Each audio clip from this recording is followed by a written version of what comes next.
الحمد للہ وکفا وسلام علی عبادہ الذین اصطفیٰ اما بعد۔ اللہ تعالیٰ نے قرآن کریم میں بار بار جو اپنی توحید کی دعوت دی ہے اور بنیادی طور پہ جس جملے کی بار بار تکرار بھی ہوئی ہے اور جس جملے پہ اللہ کے ہاں نجات اور ایمان مطلوب ہے، وہ لا الہ الا اللہ ہے۔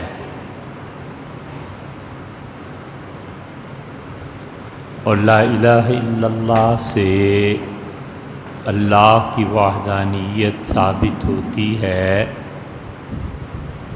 اور جتنا وزن اس میں ہے اتنا ہی وزن کلمے کے دوسرے حصے محمد رسول اللہ میں بھی ہے،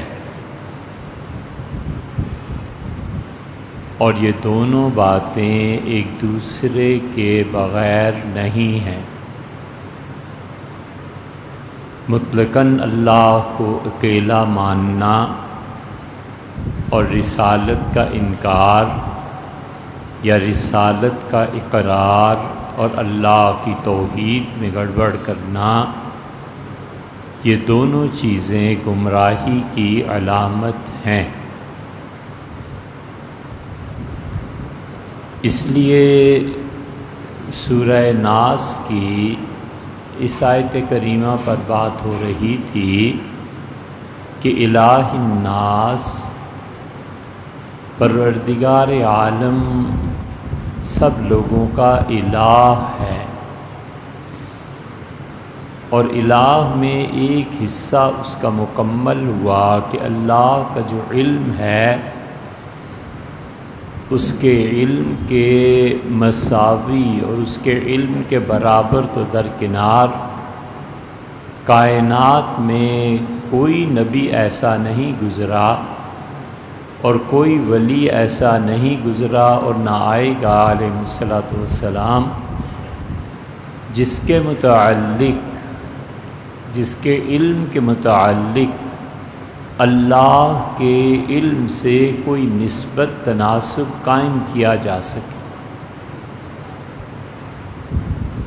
کہ اللہ کا جتنا علم ہے اس کا 10% فلاں شخص کو حاصل تھا، 20% یہ سرے سے تقسیم ہی غلط۔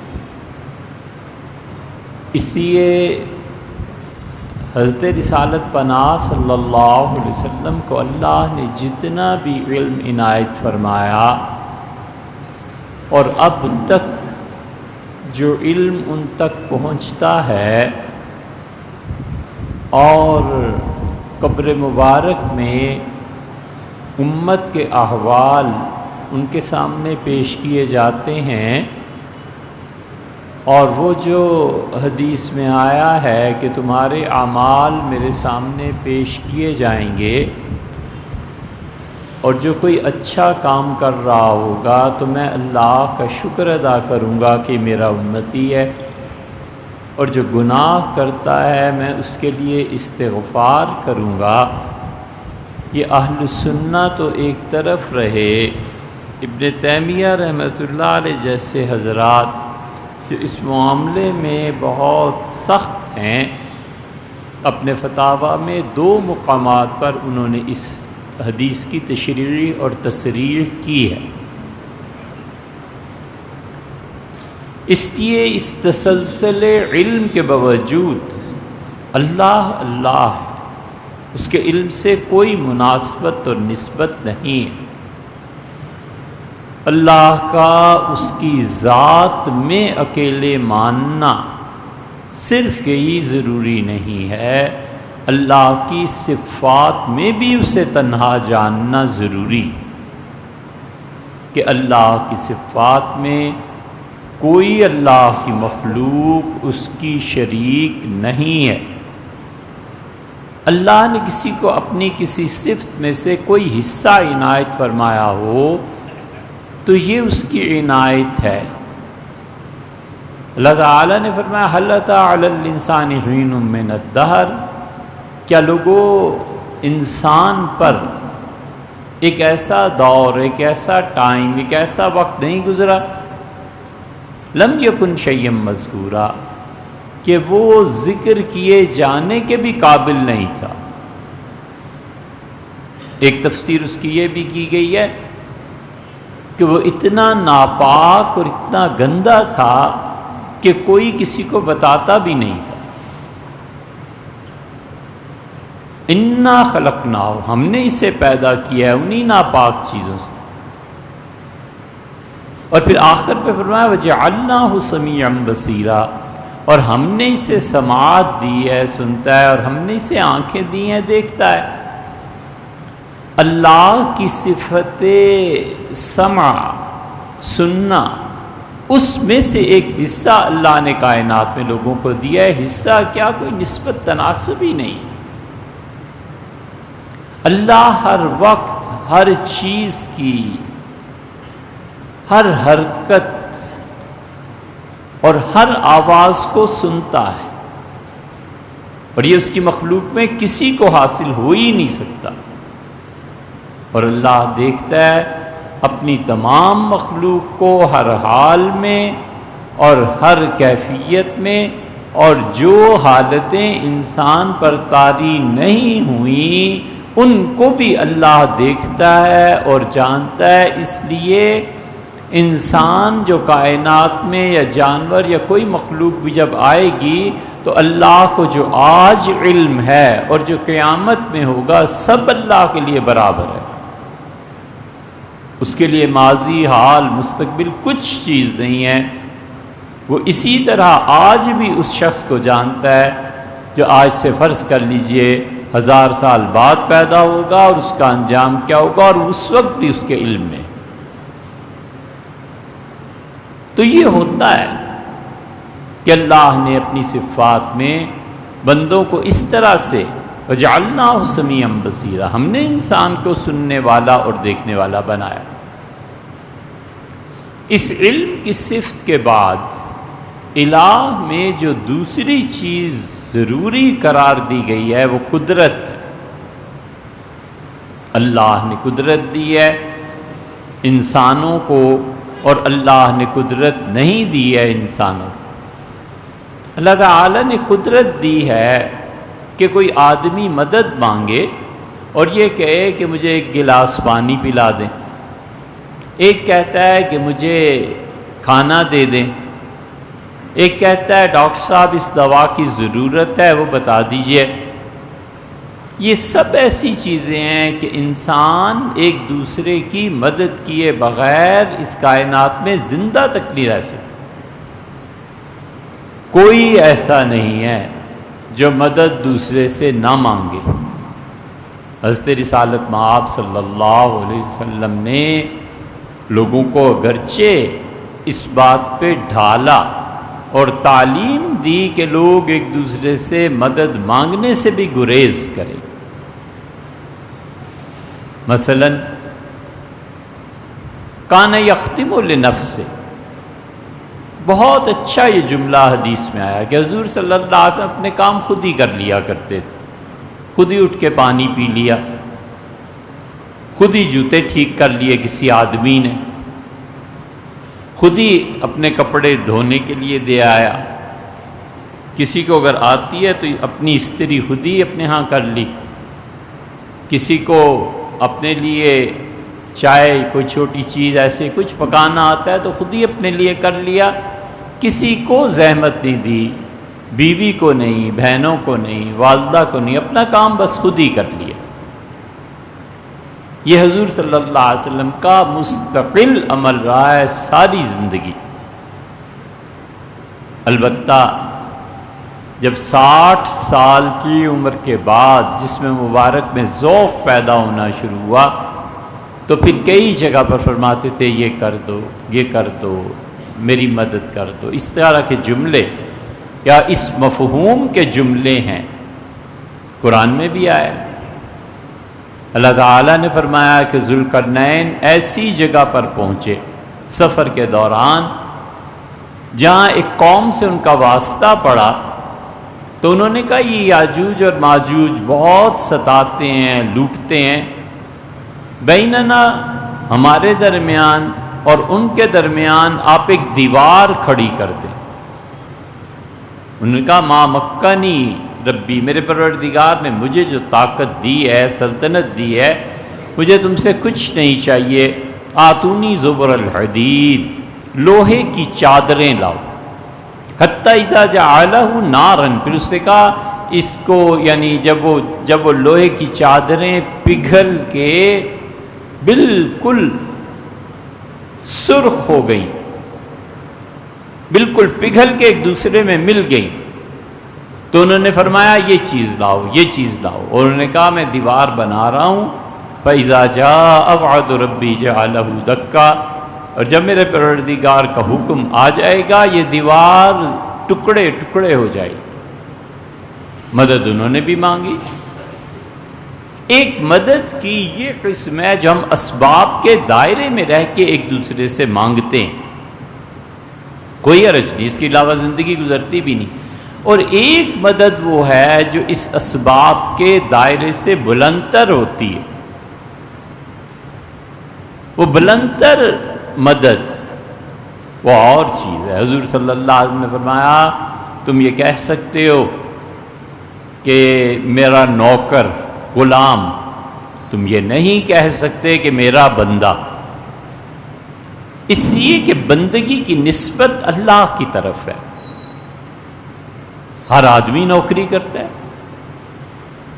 اللہ تعالیٰ نے حضرت آدم علیہ السلام کو اسی لیے یہ فرمایا تھا کہ انہیں جب ان کی اولاد اور سارے ان کے سٹیٹس دکھائے گئے تو آدم علیہ السلام خاموش دیکھتے رہے، پھر بولے، اور والد نے کہا کہ اے پروردگار سویہ، یہ سب اگر برابر ہوتے دولت میں، پیسے میں، تو اللہ تعالیٰ نے فرمایا پھر کوئی کسی کا کام نہ کرتا۔ اسی لیے قرآن میں بھی ہے لِيَتَّخِذَ بَعْضُهُمْ بَعْضًا سُخْرِيًّا، ہم نے ایک کو دوسرے پر ترجیح اور دوسرے کو اس کے نیچے ماتحت اس لیے بنایا کہ کائنات کا کام چلتا رہے۔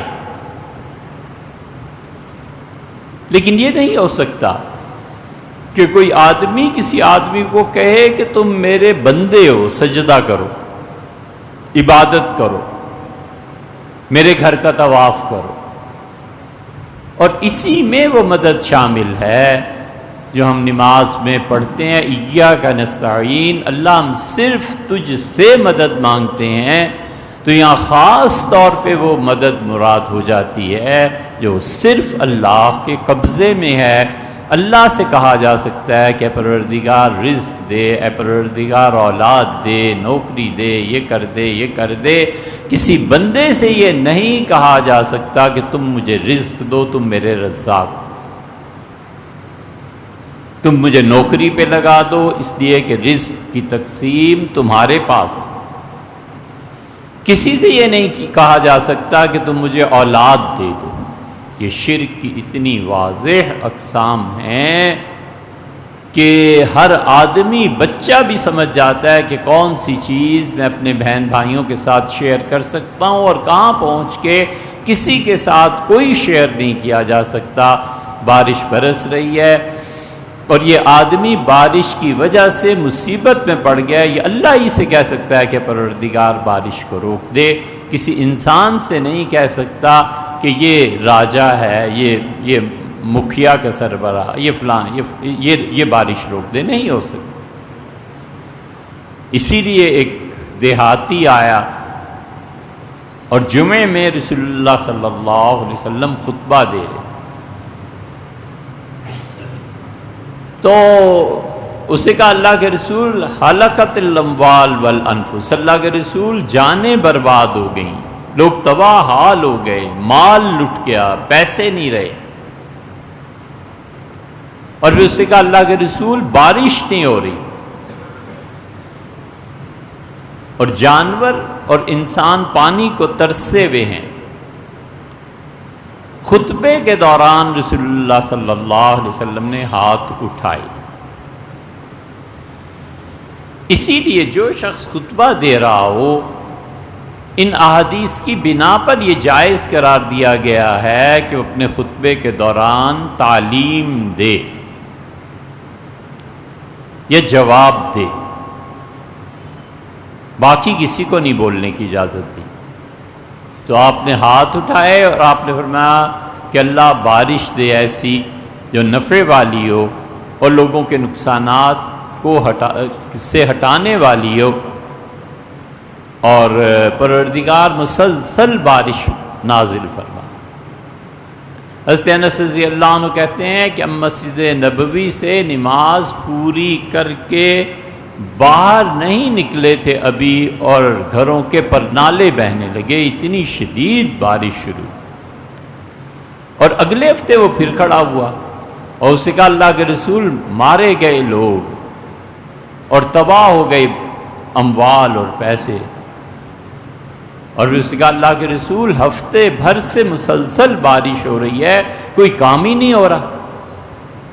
تو رسول اللہ صلی اللہ علیہ وسلم اللہم لا علینا بل حوالینہ، اللہ ہمارے اوپر نہیں ہمارے قرب و جوار میں، اللہ وادیاں پانی سے یعنی جو نشیب میں ہیں وہ بھر جائیں، پانی پہاڑوں سے نیچے آ جائے، لیکن پروردگار ہمارے شہروں میں نہیں۔ انس رضی اللہ عنہ کہتے ہیں مسجد سے باہر نہیں نکلے تھے کہ دھوپ نکل آئی۔ اس حدیث کو حضور صلی اللہ علیہ وسلم کے معجزات میں شمار کیا گیا،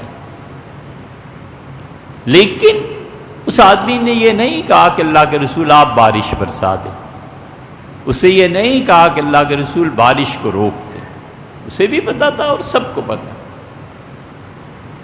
جہاں پر بہت بڑا دھوکہ ہوتا ہے اور جس بات کو اچھی طرح سمجھنا چاہیے، اور عوام میں جہالت کی وجہ سے جہاں پہنچ کے یہ ایک دوسرے سے لڑتے ہیں، کہاں وہ انتہا تھی کہ ایک دوسرے کو برداشت ہی نہیں کرتے تھے، مار دیتے تھے قتل، اور کہاں دوسری انتہا آ گئی ہے کہ الہاد، لادینیت، مذہب پہ اعتراض، اللہ اور اس کے رسول صلی اللہ علیہ وسلم کو برا بھلا کہنا، گالیاں دینا، یہ اب کوئی مسئلہ ہی نہیں رہا۔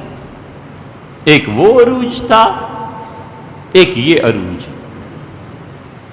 اس جدید تعلیم نے وہ ساری کسبل نکال دی جو غیر مسلم چاہتے تھے، اس لیے ان کی اکثریت جس نظام تعلیم سے فارغ ہو کر نکلی ہے، اسے علم تو کیا آتا، اخلاقیات بھی برباد ہو گئے، کچھ پتہ نہیں ہے، چھوٹا کون بڑا کون، کس کے لیے کیا الفاظ، کس کا کیا ادب، کس طرح گفتگو کی جاتی ہے، وہ اخلاقیات بھی گئے، علم تو خیر کیا آتا، علم تو اب بھی نہیں۔ یہ نظام تعلیم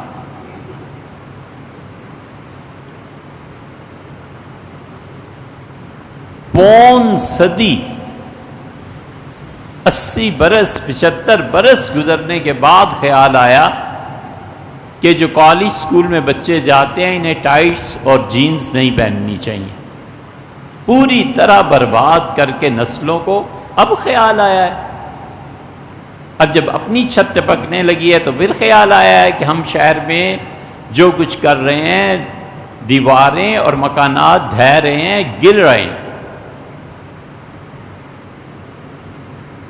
اس لیے اس نظام تعلیم نے جو چیزیں پیدا کی، یہ اس کا ایک نتیجہ، اور ایک وہ تھا جب فرقہ واریت میں رنگے ہوئے تھے، اس وقت ایک دوسرے کو قتل کرتے تھے، جسم کو، اس مسجد میں حملہ ہو رہا ہے، فلاں مولوی صاحب کو مار دیا ہے، فلاں سے چھرے اس طرح سے حملہ وغیرہ وغیرہ۔ تو ایک رنگ وہ تھا، اور ایک رنگ آ جائے جو مرضی کرو مذہب کے نام پہ، کوئی پوچھنے والا نہیں۔ اور وہ جو اعتدال تھا امت کا، وہ جاتا رہا، جہاں پہنچ کے بہت بڑی چیز اللہ کی توحید میں خلل ڈالتی ہے۔ ہمیشہ اسے یاد رکھنا چاہیے کہ اللہ کی مدد مختلف شکلوں میں ظاہر ہوتی ہے. یہ یاد رکھنا، اللہ کی مدد اس شکل میں ظاہر ہوتی ہے جو شکل آپ کے لیے مانوس ہے. اللہ کی مدد اس شکل میں ظاہر ہوتی ہے جو آپ کے لیے خوبصورت ہے، اچھی ہے، آپ کو سہولت ملتی ہے. اللہ کی مدد اس ذریعے اور واسطے سے آتی ہوئی دکھائی دیتی ہے جس سے آپ کی نگاہیں مانوس ہیں. جیسے خواب میں، وہ خواب میں کسی مردے کو دیکھتا ہے، والد کو، والدہ کو، کسی دوست کو، کسی مولوی صاحب کو جنہیں 50 سال پہلے دیکھا تھا، انہیں ایک محبت ان کے لیے عقیدت تھی دل میں، تو 50 سال بعد دیکھا ہے کہ وہ تشریف لائے ہیں. اب وہ اصل میں اس کو موت ہے جو آنی ہے، شکل اور صورت اللہ نے اس کی دکھا دی تاکہ اسے پتہ چلے، یہ سمجھے کہ تمہارے ذہن میں جو ادب، احترام، محبت والد، والدہ، پھوپھی، چچا، تایا، مولوی صاحب، پیر صاحب یہ تھے، شکل و صورت میں خدا کی رحمت آئی ہے بتانے، لیکن یہ موت اصل صورت میں آتی تو نہ مرتے ہوئے بھی مر جاتا. اس موت کی حقیقی شکل کون دیکھ سکتا ہے؟ جبریل امین کے متعلق حضور صلی اللہ علیہ وسلم نے فرمایا، مجھے زندگی میں 2 مرتبہ جبریل اپنی اصل صورت میں نظر آئے ہیں. ایک مرتبہ جب وہ وحی لے کے آئے تھے پہلی، اور ایک مرتبہ حضور صلی اللہ علیہ وسلم جب میں معراج میں گیا تو میں نے نظر اٹھائی تو سارا افق بھرا ہوا تھا آسمان جبریل کے پروں سے. 600 جناح، میرا خیال ہے شاید 600 پر تو جبریل کے ہوں گے. اس لیے خدا کی مدد مانوس شکل میں آتی ہے. خدا کا عذاب حضرت لوط علیہ السلام کی قوم پہ خوبصورت لڑکوں کی شکل میں آیا. خوبصورت لڑکے تھے نا، اس قوم کو عذاب میں ڈالنا تھا نا، تو وہ آئے اور انہوں نے کہا لم ننہاک فی العالم، ہم نے منع نہیں کر دیا تھا لوط کہ دنیا میں کوئی شخص کبھی تمہارے گھر میں داخل نہ ہو، منع کر دیا تھا. یہ کون آئے ہیں ہمارے حوالے کرو. حضرت لوط علیہ السلام نے فرمایا کہ ھذا یوم عصیب، آج کا دن بڑا زندگی کا مشکل ترین دن آ گیا ہے. میرے مہمان ہیں، مجھے مہمانوں کی نظر میں نہ گراؤ. انہوں نے کہا انک لتعلم ما نرید، تو اچھی طرح جانتا ہے لوط ہم تیرے گھر میں آج رات کیوں آئیں. اور اللہ فرماتے ہیں کہ فرشتے باہر آ گئے. انہوں نے کہا لوط ڈر نہیں، ہم اس قوم کی طرف بھیجے ہوئے ہیں، ہم انہیں عذاب دیں گے. عذاب خدا کا اس صورت میں آیا کہ وہ ڈرے نہیں، پکڑنا ہے انہیں، عذاب میں ڈالنا ہے، بھاگنے کی کیا بات ہے. اور قریب حتیٰ کہ انہوں نے دیکھا ان فرشتوں کو خوبصورت لڑکوں کی شکل میں، پوری قوم جمع ہو گئی اور انہوں نے ایک پر مارا اور سب اندھے ہو کے بھاگے. اور پھر خدا کا عذاب شروع ہوا ہے. اور حضرت لوط علیہ السلام اتنے پریشان تھے اس منظر سے کہ فرشتوں نے کہا کہ لوط تھوڑی دیر ٹھہر جا، اس قوم کو ہم عذاب دیں گے. عین جب صبح ہو رہی تھی تو ایک تفسیر یہ بھی ہے کہ حضرت لوط علیہ السلام نے کہا کہ الیس الصبح بقریب، کیا صبح کا وقت قریب نہیں آ گیا؟ صفایا کرو ان کا، میں کس مشکل میں پڑا ہوا. وہ عذاب آیا ہے اس صورت میں جس صورت سے وہ مانوس تھے. پریشان ہے اور برا حال ہے. اس کے شیخ آتے ہیں خواب میں اور کہتے ہیں تمہارے ہاں اولاد ہوگی، فکر نہ کرو. بچی ہے، وہ خواب دیکھ رہی ہے لڑکی کہ تمہیں اس مشکل سے نجات. وہ صبح اٹھ کے کہتی ہے میرے حضرت آئے تھے اور یہ فرما رہے تھے. اب وہ دیکھنے والا یہ سمجھتا ہے کہ میرے شیخ نے آ کر میری مدد کی، یہاں سے گمراہی کی پٹی پہ چل پڑتا ہے، اسے کوئی سمجھانے والا نہیں ہوتا کہ بیٹے یہ اللہ کی رحمت ہے، شیخ کی شکل میں اس لیے آئی ہے کہ تمہارے دل میں ان کے ساتھ عقیدت اور محبت۔ اللہ کی رحمت اور اللہ کا عذاب یہ مختلف شکلوں میں آتے ہیں۔ آپ نے یقیناً کئی لوگوں کے قصے کہانیاں سنے ہوں گے کہ وفات کا وقت آیا تو انہوں نے کہا حضرت تشریف لائے ہیں، حضرت رسالت مآب صلی اللہ علیہ وسلم تشریف لائے ہیں۔ علامہ اقبال نے اسی لیے کہا کہ میں جو تمہیں بتا رہا ہوں اتنی سچائی ہے کہ اگر میری بات سچی نہ ہو تو موت کے وقت مجھے رسول اللہ صلی اللہ علیہ وسلم کے پاؤں چومنے نصیب نہ ہو۔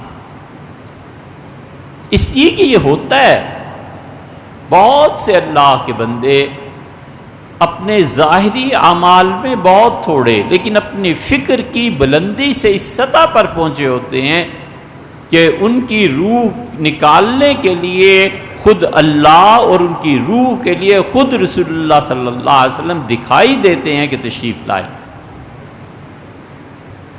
بھوپال میں حضرت مولانا یعقوب صاحب مجددی رحمۃ اللہ علیہ تھے، بہت بڑے علماء کرام۔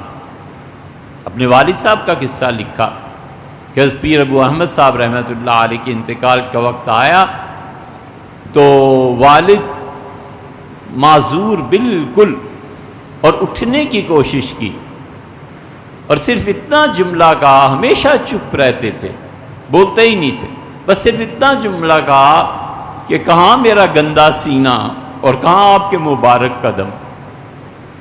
تو پھر میں سمجھا کہ حضور صلی اللہ علیہ وسلم کے قدم مبارک کو دیکھ رہے ہیں، ان کی تشریف آوری ہے، وہ کیا ہے؟ وہ خدا کی رحمت ہے۔ اس دل میں جتنی محبت تھی اس محبت کو اس نے اس رحمت کے ساتھ دیکھا۔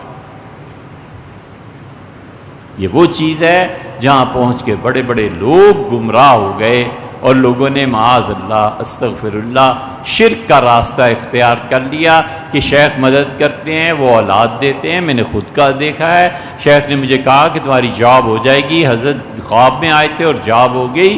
یہ وہ نہیں سمجھتا کہ یہ اللہ کی رحمت اپنی شکل دھار کے فرشتے کی صورت میں ظاہر ہوئی۔ کبھی کبھی خدا کی یہ رحمت یا عذاب دوسرا رنگ اختیار کرتا ہے اور وہ رنگ ہوتا ہے روح کا۔ روحیں اللہ کے پاس قیدی ہیں۔ حضرت شاہ عبدالعزیز صاحب رحمۃ اللہ نے اس پہ لکھا ہے، بہت اچھی بات۔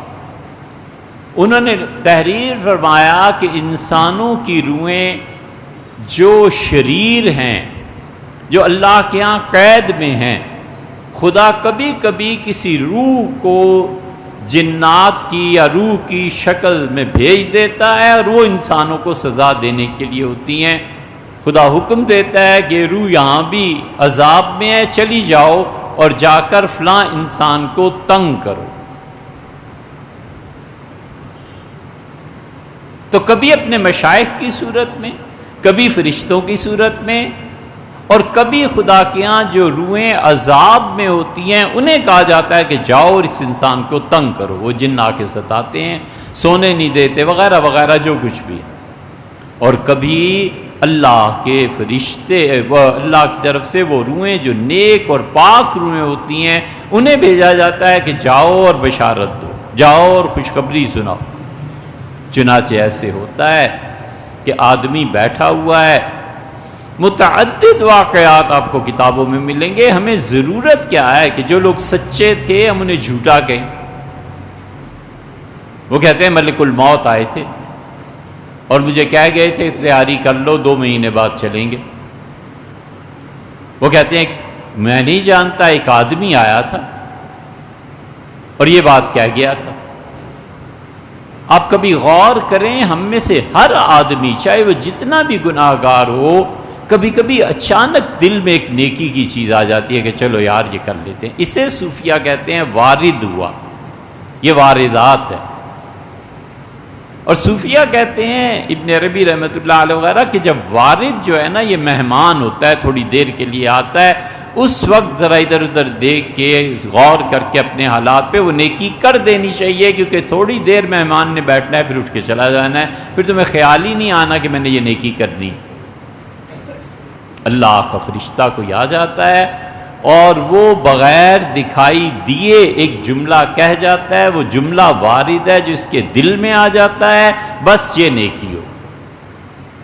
فرشتہ آتا ہے اور کہتا ہے کہ بہت گرمی پڑ رہی ہے، یہ پولیس والے ہر چوک پہ کھڑے ہیں، کیوں نہ یار 10 بوتلیں لے لیں اور ہر ایک کو ایک ایک ٹھنڈی بوتل پانی کی دیں، یہ بھی ہمارے بھائی ہیں، ان کا بھی دل جگر ہے۔ یہ فرشتے نے کہا کہ تم کرو، اور نہ دکھائی دیا نہ کچھ ہوا، غائب ہو گیا۔ آپ نے اس وارد پر عمل کر لیا، یہ مہمان ہے، اللہ کیا نیکی لکھی گئی، نہیں عمل کیا تو تھوڑی دیر بعد خیال ہی نہیں، پھر پورا گرمیاں گزر جائیں گی، خیال نہیں آئے گا۔ اللہ کی مدد ان صورتوں میں آتی، کبھی فرشتوں کے ذریعے، کبھی اپنے مشائخ کی شکل میں، کبھی ارواح کی شکل میں، اور کبھی کبھی ایسے ہوتا ہے کہ یہ سلسلہ نقشبندیہ مجددیہ رحمہم اللہ، بلکہ سارے ہی صوفیہ، ابن عربی کیا اور یہ معروم مثنوی والے کیا اور کوئی رحمہم اللہ، سب مانتے ہیں کہ جسم انسانی میں کچھ حصے ایسے ہیں جنہیں عالم ارواح سے بھی پہلے پیدا کیا گیا تھا، اور وہ ہر ایک کے جسم میں ڈال دیے جاتے ہیں۔ ان جگہوں کو اللہ کے ذکر سے خاص مناسبت، دل ہے، وہ کہتے ہیں سینے میں اس کی ایک جگہ ہے، روح ہے، سر، خفی، اخفا، اور انہیں وہ کہتے ہیں یہ لطائف ہے۔ یہ جو لوگ بیعت ہوتے ہیں اور اللہ اللہ کرتے ہیں، یہ جو سارے صوفی ہیں، یہ سب کے سب ان لطائف کے قائل ہیں۔ اپنا یہ شیخ کا لطیفہ کبھی اس صورت میں آتا ہے کہ آدمی خوش ہوتا ہے یا پریشان ہوتا ہے، لیکن وہ حقیقت میں اللہ کی طرف سے عذاب کی شکل ہے۔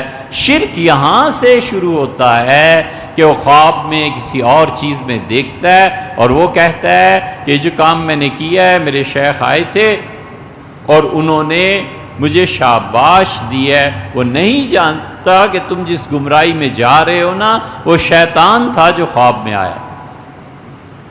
اللہ نے 2 جگہ قرآن کریم میں ذکر کیا ہے۔ اللہ تعالیٰ فرماتے ہیں کہ جب مشرکین کو قیامت میں کھڑا کیا جائے گا تو میرے نیک بندے بھی آئیں گے، تو یہ کہیں گے کہ پروردگار ہم ان کی عبادت کرتے تھے، ہم ان کی پوجا کرتے تھے۔ قرآن کی مشکل ترین آیات میں سے ایک آیت یہ بھی، وہ خوش ہوں گے، کہیں گے اے رب یہ تیرے مقرب پاک بندے، ہم ان کی عبادت کرتے، اور وہ کہیں گے کہ ما کننا، ایسے ہرگز نہیں تھا پروردگار، انہوں نے ہماری عبادت نہیں کی۔ اب یہ حیرت ہے کہ یہ عبادت کرتے رہے، ہم لوگ بھی گواہی دیں گے کہ حضرت یہ عبادت کرتے تھے، گوتم بدھ کی عبادت کرتے تھے اگر وہ نیک تھے، فلاں فلاں فلاں فلاں، اور وہ کہیں گے پروردگار یہ نہیں ہماری عبادت کرتے تھے، یہ کرتے رہے ہیں۔ وہ کہیں گے کہ اے پروردگار ہمیں تو خبر بھی نہیں تھی۔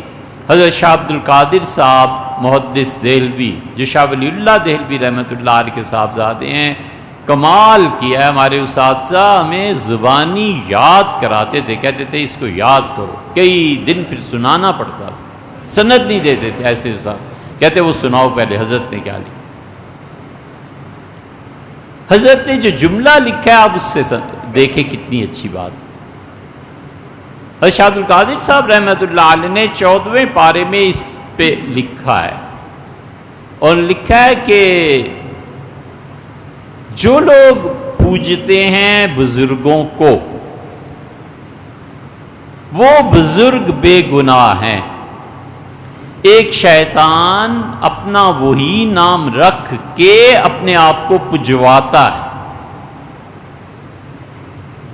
وہ آ جاتا ہے عیسیٰ علیہ السلام، یا اس پہ تو خیر اختلاف ہے، کسی بڑے پادری کے نام سے کہ کل جو تم نے مجھ سے مدد مانگی تھی، تم نے بہت اچھا کیا تھا، اچھا ایسے کرو کہ اب میرے نام پر قربانی اور بھینٹ چڑھاؤ۔